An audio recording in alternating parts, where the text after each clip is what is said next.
Ella tenía esa maldita enfermedad en el mismo órgano donde la tuvo mi madre, el cáncer, y estaba en un estado avanzado, tal como cuando se lo descubrieron también a ella. Me sentí decepcionado en todos los sentidos. Me reía de mí mismo por haber pensado que las oraciones traerían paz a mi familia.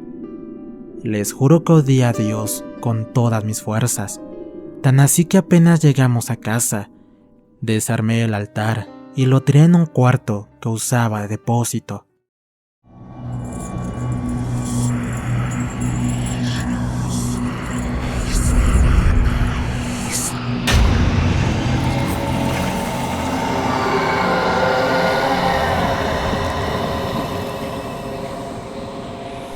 Relatos Paranormales Oficial.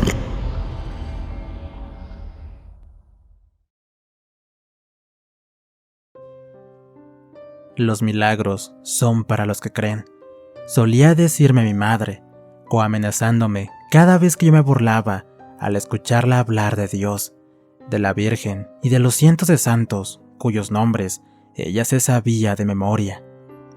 Era muy terca la vieja, como las mamás de antes, firmes en las costumbres y modales con las que se criaban a los hijos en el campo en aquellos tiempos de antaño. Tenía un carácter fuerte, nunca se callaba.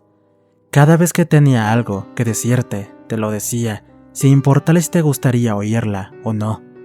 Y claro, eso provocaba que fuera una mujer temida, a quien era mejor no hacer enojar. Pero nosotros no la veíamos así. Para mi hermano mayor y para mí, ella era más que una mujer ruda. Era pura misericordia, pura ternura, el legítimo amor de madre, encarnizado en una mujer de baja estatura y tez morena.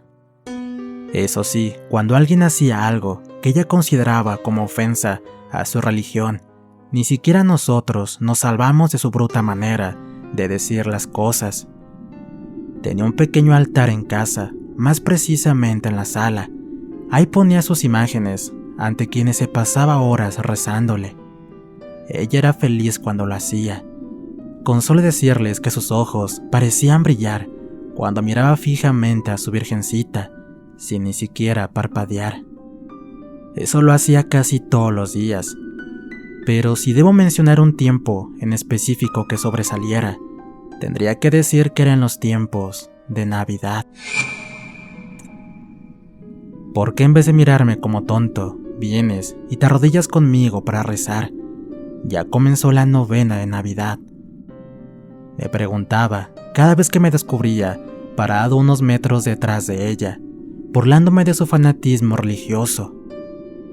Gracias, vieja, pero no. Mañana tengo que levantarme temprano para ir a trabajar. Sigue tú ahí y rézale para que mi jefe me pague el aguinaldo, le respondía. Y ahí se quedaba ella. A veces nos teníamos que levantar en la madrugada, ya sea mi hermano o yo, para ir a verla porque se quedaba dormida, arrodillada en su viejo reclinatorio de madera, presionando su rosario entre sus manos y con el librito de la novena en el piso, porque se le caía sin darse cuenta. Los milagros son para los que creen. Era la frase con la que al final me dormía esas noches, sin poder comprender cómo era posible que ella, al ser la mujer más fuerte que conocía, fuera tan vulnerable de poner toda su fe en una simple novena de Navidad. Mi nombre es Marcelo Guzmán, el negro, como solían llamarme todos, debido a mi piel morena. Tuvieron que pasar muchos años y que la vida empezara a golpearme para así madurar y recién comprender no solo que las cosas que hacía y decía mi madre tenían sentido, sino que también pude ser testigo de que esa frase que por tantos años ella me enseñó iba más allá, incluso de lo que ella misma pensaba. Aunque para llegar a ello, también tuvo que intervenir una persona más, a quien a su vez es otro de los protagonistas fundamentales de esta historia. La novena de Navidad. ¿Pero qué tiene de malo? ¿Acaso eres tonto? ¿Qué te pasa? ¿Cuántas veces te lo dije ya? Deja que Cintia la rece. Al menos ella mantiene viva la fe en tu casa. Es la única religiosa ahí, porque tú ni siquiera sabes persignarte. No seas tonto, negro. Tienes una mujer y un hijo maravillosos. No pelees por tonterías. Me dijo, como tantas veces, una tarde Mariano, o mejor dicho, el Patón, ya que le habíamos puesto ese apodo debido a que era más alto de lo normal. Cintia es mi esposa, y sí, ella era muy religiosa, así como lo fue mi madre, y tal vez por eso es que me molestaba cuando la veía rezar o hablar de Dios, pues me recordaba mucho a ella. En esos tiempos faltaba poco para comenzar la novena de Navidad. Fue por eso que discutimos, pues todos los años ella me pedía que, junto a sus vecinas, se reunieran en casa para rezarla, a lo que yo me negaba, y ese año no fue la excepción. Pero el Patón tenía razón. Tal vez yo debía dejar de ser tan soberbio y egoísta, y al fin y al cabo, eran por mis tonteras por las que peleábamos. Esa tarde Cintia llegó a casa cuando él ya se había marchado, por lo que me acobardé y al final no le dije nada sobre el tema. Sin embargo, las palabras que me dijo el Patón me sirvieron para reflexionar, tal cual sucedía siempre que hablábamos, pues les juro que él era un tipo muy especial. Vivía aquí en el barrio nada más, a unas 5 cuadras de mi casa. Prácticamente crecimos juntos, y aunque él era como 7 u 8 años mayor que yo, siempre fuimos mejores amigos, hermanos del alma, casi un padre para mí. Cuando yo me casé, él fue el padrino de bodas. Cuando bautizamos a mi niño, él fue su padrino. Venía a casa casi todos los días, por lo que literalmente él era parte de la familia. Y vaya que eso sí le servía mucho a él también, pues quedó huérfano cuando todavía era un niño. Creció con su abuelita y cuando ella falleció se quedó totalmente solo. Desde entonces mi madre lo cobijó, tal cual como si fuera un hijo más, tan así que él también le decía mamá, o vieja, como mi hermano y yo lo hacíamos. Él se casó mucho antes que yo, pero a pesar de que siempre fue un hombre astuto y precavido, cuando se trata del amor, nadie queda libre de equivocarse. Su mujer lo abandonó por otro, una mañana, y aprovechando que él estaba en su carpintería, tomó sus cosas y se llevó consigo al bebé que tenían en común. Se fue sin despedirse, sin ni siquiera dejar una nota escrita, ni nada que se le parezca. Pero según el Patón, eso no es lo que le dolía. Lo que le partía el alma era que nunca más podría volver a ver a su hijo, puesto que no sabía dónde estaban. Desde entonces, decidió no volver a buscar otra pareja.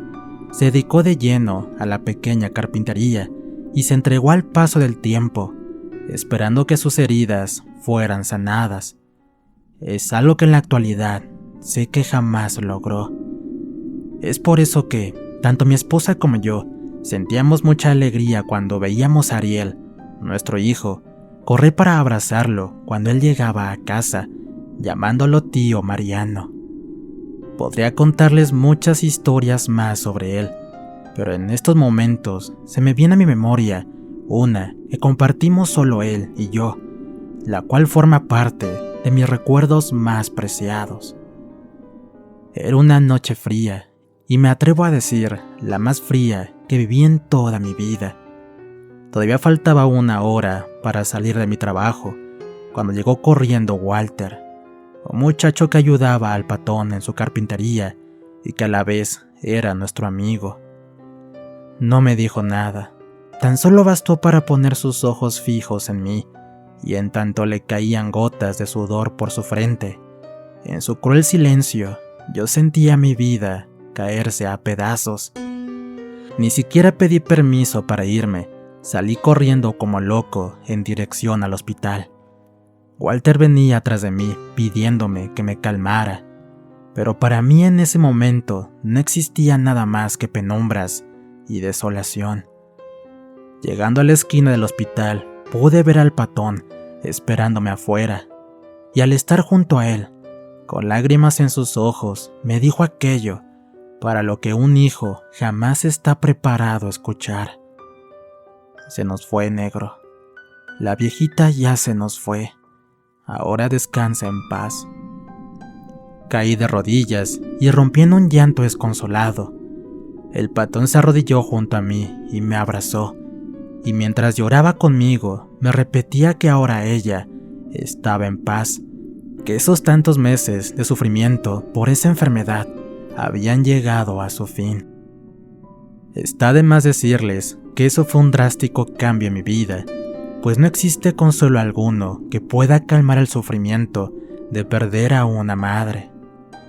Mi hermano mayor, quien para ese entonces ya vivía en otra ciudad con su propia familia, llegó horas más tarde para unirse así a nuestro padecimiento. El patón me acompañó en todo momento, ni un instante me dejó solo, y así fue desde entonces, ya que la pérdida de nuestra madre logró que nos uniéramos más. Años después, cuando conocí a Cintia, luego nos casamos y nació Ariel. Se puede decir que a partir de entonces, la vida comenzó a sonreírme de nuevo, ya que el amor de mi propia familia se complementaba para volverme a sentir feliz, y poco a poco logré salir de ese pozo de tristeza. Y por supuesto, el patón siguió siendo mi fiel amigo. Oye, patón, ¿tú crees en el cielo y esas cosas? Le pregunté una noche. Y qué sé yo, negro. La vieja creía en eso. ¿No te acordabas que a mí también me hablaba de Dios todo el tiempo? Me respondió. Es verdad. Y si el cielo existe, ¿qué estará haciendo ella ahora? De seguro estará renegando como siempre, agregué. Eso es seguro, y de lo que tampoco tengo dudas, es que desde ahí nos está mirando. Así que pórtate bien, negro, o si no, vendrá desde más allá para regañarte. Culminó con una sonrisa. Unos minutos de silencio se adueñaron del entorno después de eso. Estábamos los dos sentados en el borde del techo de la casa, ahí donde solíamos subir para mirar las estrellas del cielo. Ese era nuestro lugar de descanso, nuestro momento en el que nos contábamos de todo. Aunque debo reconocer que normalmente era él quien hablaba más que yo, y no porque yo fuera de pocas palabras, sino porque me gustaba oírlo. Él era de esos tipos que tienen una palabra para todo. Sin importar el tema, él tenía una solución. Sus consejos eran para mí como una luz que iluminaba los días oscuros, facilitándome de esa manera encontrar el camino correcto a seguir. Tal vez era por la tranquilidad del ambiente, pero me era imposible evitar conmoverme al recordar a mi madre. La extrañaba mucho y sabía que el patón también. Fue por eso que en un momento dado se me vino a la mente hacerle aquella pregunta. Hey, patón, ¿tú qué piensas? Nosotros iremos al cielo también. Sería lindo, ¿verdad? Podríamos ver a la vieja de nuevo. Me sorprendió la actitud que él tomó luego de escuchar mi pregunta, pues les juro que se quedó callado, como si en esa ocasión no supiera qué responderme, algo totalmente insólito. Pero me equivoqué, pues en aquellos momentos de silencio que hizo, fue tan solo una preparación para darme una lección de vida que jamás voy a olvidar. ¿Sabes una cosa, negro? Al igual que tú, yo también me preguntaba por qué la vieja se la pasaba arrodillada rezando frente a su altar, más aún en los tiempos de Navidad. Ya sabes que ella amaba rezar esa novena. Ni te imaginas cuánto me arrepiento de haberme negado a rezar con ella. No sé, quizás me deba un poco de miedo, pero te juro que hoy en día daría mi vida con tal de poder cumplir ese deseo. Estar arrodillado junto a ella rezando la novena. Pero ¿sabes de qué me di cuenta? Creo que fue eso lo que la hacía fuerte. Piensa en esto. Los doctores decían que su enfermedad le causaba un dolor inmenso, pero aún así, ella no se le borraba la sonrisa. Su fe era su consuelo, sus oraciones eran su fortaleza, su confianza en Dios y en los milagros que Él puede dar para la noche de Navidad, sin duda alguna, era lo que le daba esperanzas. Solo Dios sabe por qué finalmente se la llevó, pero jamás olvidaré la fe que ella tenía. Incluso en los últimos tiempos, cuando ya ni siquiera podía caminar, aún así se colocaba frente a su altar y rezaba hasta que las pocas fuerzas se lo permitían. Cuando ya no pudo disimular más el dolor, el cual expresaba en su pálido rostro, tampoco quitaba su sonrisa, esta permanecía intacta. Es por eso que te digo, deja que Cynthia rece esa novena, quizás por medio de ella, Dios también te bendiga a ti. No te digo que yo soy un orador experto, pero desde que me quedé solo, no hay noche en la que no me duerma sin antes hablarle a Dios. Y siempre le pido lo mismo, volver a ver a mi hijo. Y si no me toca verlo estando yo aún con vida, le pido al menos que mi exmujer venga a mi entierro con él. Y así, aunque mi cuerpo se esté pudriendo dentro de un ataúd bajo tierra, yo te juro que mi alma rebosará de alegría al tenerlo junto a mí en esos instantes.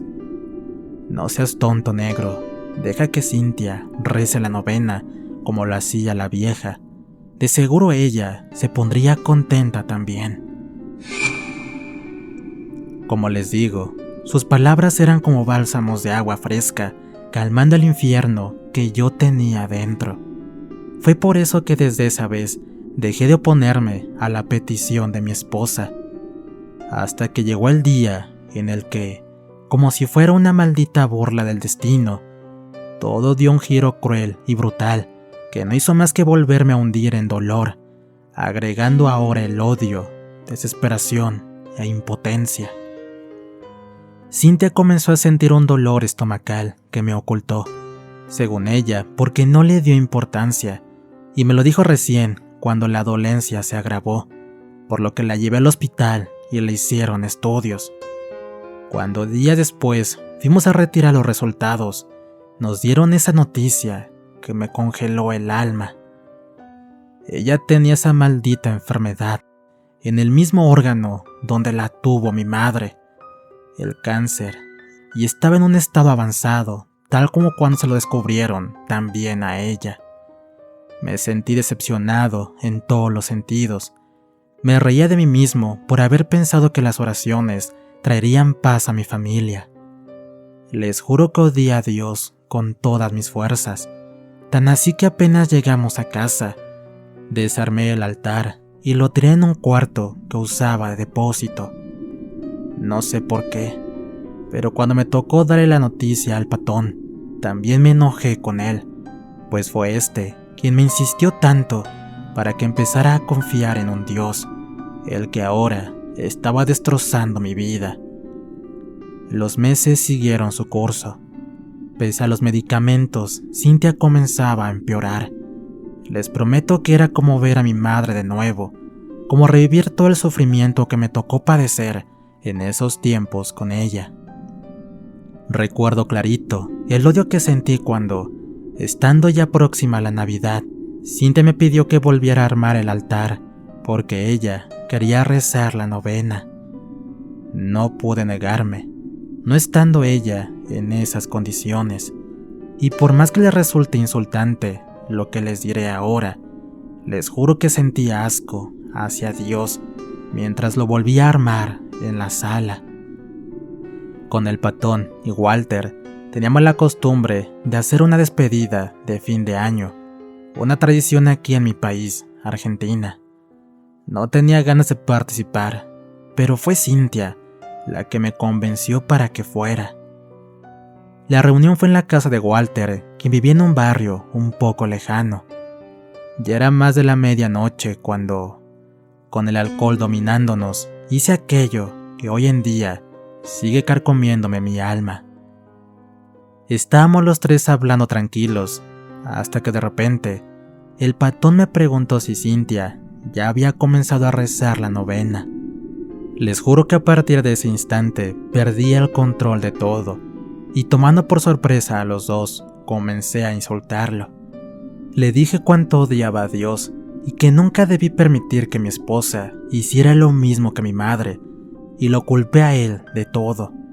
El patón trató de calmarme, diciéndome que las cosas no eran así, que nuestra vieja amaba hacer eso, para lo cual le respondí con aquello que sin lugar a dudas destrozó su alma. Gritándole, le dije que ella no era su madre, sino la mía, que no se confundiera, que él nunca fue mi familia. Acto seguido, todo se me puso confuso para mí. Solamente recuerdo que en un abrir y cerrar de ojos, el patón y yo estábamos trenzados a los golpes. Cuando Walter logró separarnos, ya fue tarde. Sentía mi líquido hemático derramarse por mi nariz, mientras veía la boca del patón en las mismas condiciones. Parece que al final te convertiste en un desgraciado, negro. Mira cómo me dejaste la cara. Mientras me decía eso, se limpiaba la sangre de su boca, y a pesar de que yo todavía no podía caer en cuenta de lo que acababa de hacer, vi algo en él que atravesó lo más profundo de mi ser. Sonreía burlonamente, pero a la vez me miraba con una paz inigualable.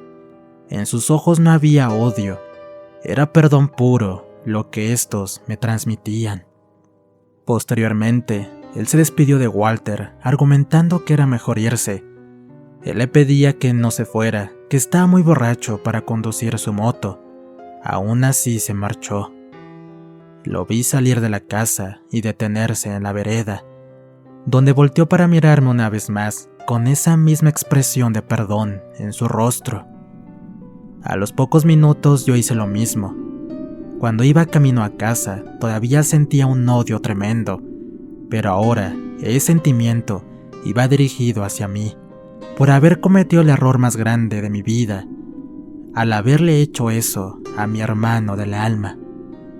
Cuando llegué a casa, encontré a Cynthia frente al altar, tal cual encontraba a mi madre tantas veces, durmiendo de rodillas en el reclinatorio, con el rosario en sus manos y el librito de la novena sobre el suelo. En ese instante ya no pude soportar más y rompí en llanto. Ella se despertó y se asustó al verme así, pero preferí no contarle nada de lo sucedido. Me di una ducha y me acosté a dormir, sin poder sacar de mi cabeza la mirada del patón, misma que aún permanece tatuada en mi memoria. Los rayos del sol apenas se asomaban, anunciando el nuevo día, cuando me extrañó escuchar que alguien llamó a la puerta. Debido a la insistencia, me tuve que levantar para ir a ver de quién se trataba. Era Walter, quien, empapado en lágrimas, y una vez más, sin decir una sola palabra, me dio ese mensaje, haciendo que un escalofrío indescriptible me invadiera cada uno de mis sentidos. El patón tuvo un accidente antes de llegar a su casa. Al parecer estuvo dando vueltas por la ciudad para recién entonces regresar, tal vez para tranquilizarse por lo sucedido conmigo. Un maldito alcohólico lo chocó en su auto, dejándolo abandonado, agonizando como un perro atropellado al que todos ignoran. Falleció antes de que llegara una ambulancia, con su cuerpo aplastado al lado de su moto. Fue gracias a un conocido de la carpintería que lo reconoció y fue a darle aviso a Walter. No tuve el valor de ingresar al velorio de mi querido amigo. Me mantuve afuera e hice lo mismo cuando lo llevaron a la iglesia, y también mantuve distancia cuando ya estábamos en el cementerio. Ariel, mi hijo, quedó en casa al cuidado de una vecina. No le dijimos nada hasta saber cómo hacerlo, por lo que solo Cynthia estaba a mi lado, en silencio, llorando desconsoladamente como yo, tratando de apaciguar el desmesurado dolor que cargaba dentro de mí. Una vez más, la vida fue irónica conmigo, pues en lo que menos pensaba era en Dios en esos momentos, hasta que contemplé aquello que, como un baldazo de agua fría, hizo que mi mente y todo mi ser estallara destrozándose aún más para volver a pensar en él. Una mujer acompañada con un niño se acercó al ataúd antes de que éste fuera enterrado. La reconocí. Era la expareja del Patón y por consiguiente el niño era su hijo. Las palabras que me dijo mi querido amigo aquella noche, estando con él en el techo de mi casa, hicieron eco en mi alma. Su deseo se estaba cumpliendo.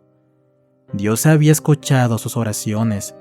Tenía a su hijo frente a él como tanto le pidió, y pude imaginarme a su alma sintiendo la alegría que prometió sentir.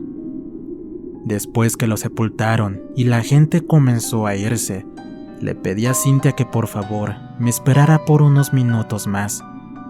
Una vez que quedamos solo nosotros, comencé a caminar hacia su tumba. Les juro que ese fue el camino más duro que recorrí en mi vida.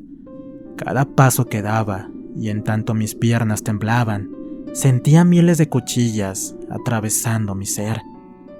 Ni siquiera llegué a la mitad del camino cuando volví a romper en un llanto desenfrenado.